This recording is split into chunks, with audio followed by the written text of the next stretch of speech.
everyone, welcome! Today we're going to tackle a really important topic, one that's pretty much guaranteed to show up in your board exams: similarity of triangles.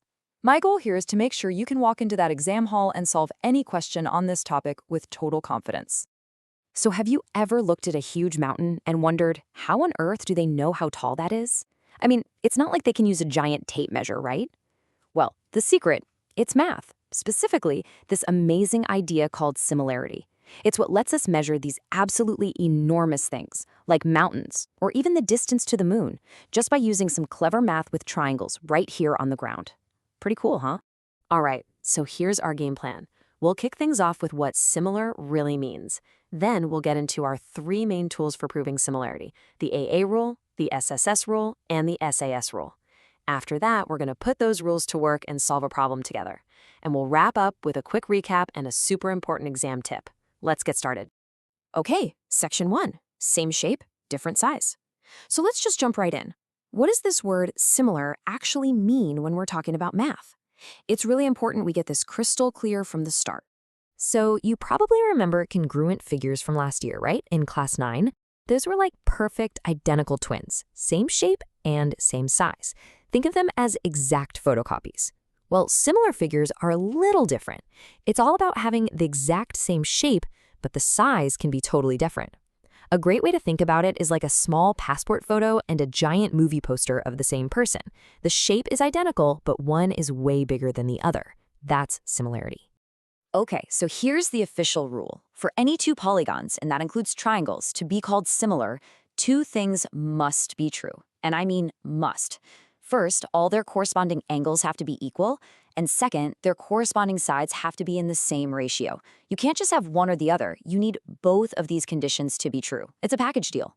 All right, next up, the angle rule, or AAA. I like to call this our first detective tool. I mean, who wants to check all 6 parts of 2 triangles, 3 angles, and 3 sides every single time? That's way too much work. So luckily, we've got some awesome shortcuts. And this is the first one. So here's what the AAA rule says. It's actually pretty amazing. If you can show that in 2 triangles, the corresponding angles are all equal, then that's it. The triangles are similar. You don't have to worry about the sides at all. The rule basically guarantees that if the angles match, the sides will automatically be in the right ratio. It's a huge time saver. And you know what? It gets even easier. Here's a little shortcut, a pro tip for you. Since the angles in any triangle always add up to 180, right? Well, that means you don't even need to check all 3 angles. If you can just show that 2 angles of one triangle are equal to 2 angles of another, the third pair has to be equal too. This is what we call the AA similarity rule, and honestly, it's the one you're going to use most of the time because it's just so quick. Okay, detective tool number 2. Let's talk about the side, or SSS rule. As you can probably guess, this one is all about, well, the sides. With this rule, you can completely forget about the angles for a minute. It says that if the corresponding sides of 2 triangles are all in the same ratio, or proportion, then the triangles are similar. So, for example, let's say you have one triangle with sides 2, 3, and 4, and another one with sides 4, 6, and 8. You just check the ratios. So 4 over 2 is 2. 6 over 3 is also 2. And 8 over 4? Yep, that's 2 as well. Since the ratio is the same for all 3 pairs of sides, boom, they're similar.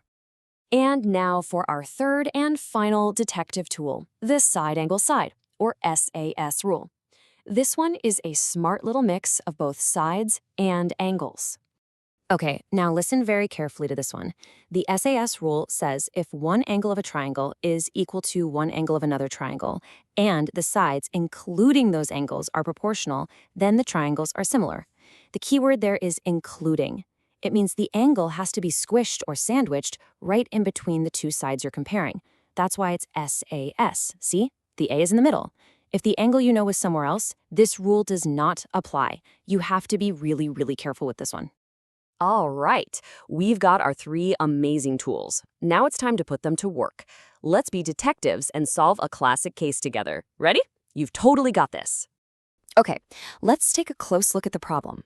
We've got 2 triangles here, triangle ABC and triangle PQR, and they've given us some information about their angles. Our mission, should we choose to accept it, is to figure out, are these 2 triangles similar? And if they are, which of our rules can we use to prove it? Okay, let's break this down step by step. First things first, let's identify what we know. In triangle ABC, we can see the angle B is 60 degrees. Now let's look over at triangle PQR, and look at that. Angle Q is also 60 degrees. So angle B equals angle Q. That's one pair. Great. Step 2, let's see what else we've got. In triangle ABC, angle C is 40 degrees, and in PQR, angle R is 40 degrees. So angle C equals angle R. Perfect, that's our second pair. Okay, now for step 3, which tool should we use? We have two pairs of equal angles. Which rule does that sound like? Yep, you got it. It's the AA similarity rule. And since we have our two pairs of equal angles, we can apply the rule. So our final answer is yes. Triangle ABC is similar to triangle PQR, and we proved it using AA similarity. See? Not so bad. Awesome job, everyone. Okay, let's do a super quick recap of what we learned, and then I have one last, very important tip for your exams.